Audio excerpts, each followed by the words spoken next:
Dahil po si Diwata, mga kababayan, dumarating na po. Tatakbo siya bilang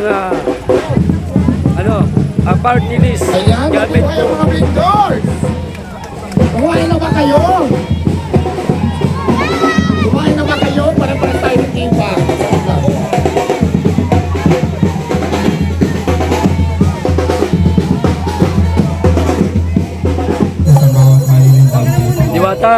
Diwata, hi. Hello.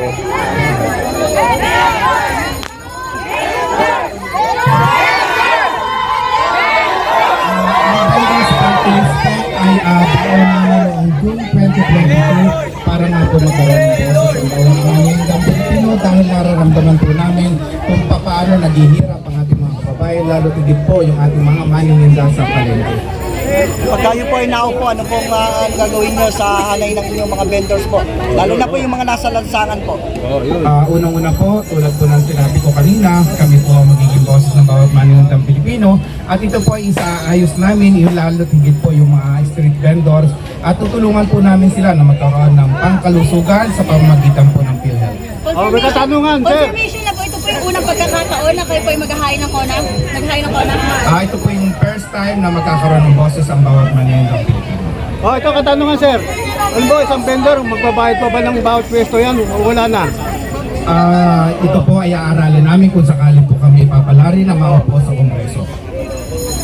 Susulong pa lang ang batas.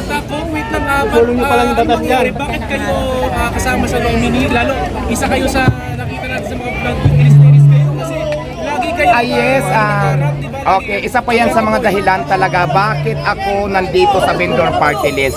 Kasi gusto ko may ayos ang lahat ng bawat maninindang Pilipino. Wait lang sir, pakita naman konti kasi meeting sa TV. At magkaroon ng boses ang bawat vendor, hindi lang dito sa Manila, kundi sa buong Pilipinas. So kaya po ako sumali sa vendor party list, yung pang isa sa mga rason. Sir, sorry, pakiulit lang para mas makita na marinig sa TV lang. Ang tanong nyo po sa akin is bakit ako nandito? Ayan po, nandito po ako, sumama ako sa vendor party list talaga dahil siguro naman mas marami nakakilala sa akin para magkaroon po ng boses ang bawat vendor, ang bawat maninindang Pilipino. Kaya po sumama ako sa kanila, yun po ang mga rason. For sure, may mga sasabihin sa'yo, wala kang political party. Wala kang political background, experience. Anong sagot mo sa kanila? Hayaan nyo muna ako bigyan ng pagkakataon, di ba? Bago nyo ako husgahan. So yun, gagawin ko lahat ang kakayahan ko para matulungan ang lahat ng vendors. Okay, thank you. Vendors!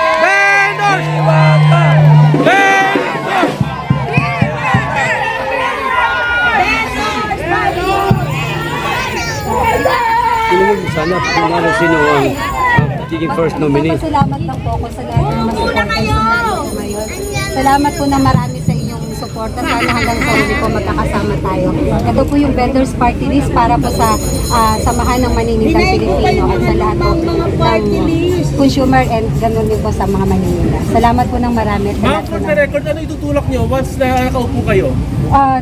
Una po, for now po, pero darating po tayo na mas pag-aaralan pa po natin yan, babalangkasin pa po natin.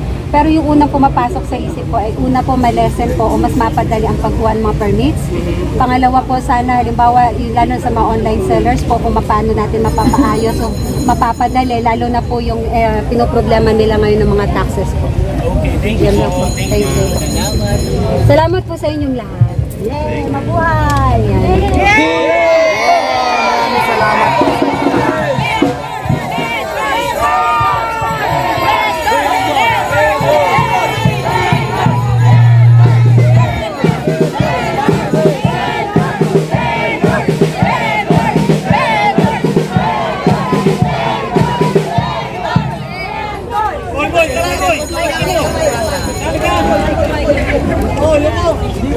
Kuya. Pabukan ng konti, konti lang, Wala nang basilero sa bagay. Meron po ba sila yung papel po nila? Baka pwede po natin ipakita. Naiwan sa loob, okay na. Naiwan sa loob Naiwan sa loob, sorry po. Naiwan sa Naiwan. Pero kanina may mga ganong eksena na doon, may mga picture, tapos speech and card. So, ito na lang yung pinuntahan namin para at least makausap nyo din kami. Kaya kami nandito ngayon. Maraming salamat po sa lahat. At sa lahat ng vendors, supporters, maraming salamat po sa inyong lahat.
Uy, dala mo na yan.